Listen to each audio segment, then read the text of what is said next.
The veterinary diagnostic laboratory that is scheduled for completion in December 2019 at Lagreath will be followed in 2020 with the purchasing of equipment. According to Dr. Tracy Charlton, the equipping of the lab will allow the veterinarian unit at the Department of Agriculture to carry out tests relating to general animal health, disease surveillance, and the testing for antimicrobial resistance.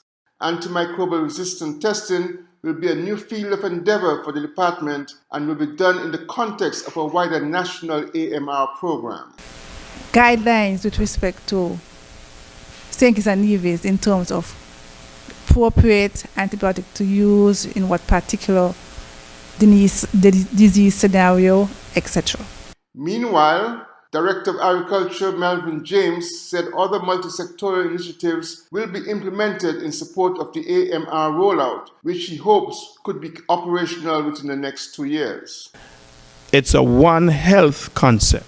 So we need to be looking at what happens in public health, both in St. Kitts and Nevis, what happens in agriculture and other entities, perhaps environment. And so we have to sit together. We have done small amounts of that already, but we need to come again. And I think in those areas, in those times, we will ought to be able to have a better sense of the timelines. Although in our workshop, from our vantage point, we think that we can make some good progress in another 2 calendar years, but still we want to bring all the other stakeholders on board and fine-tune it so that it is not dragged out for too long.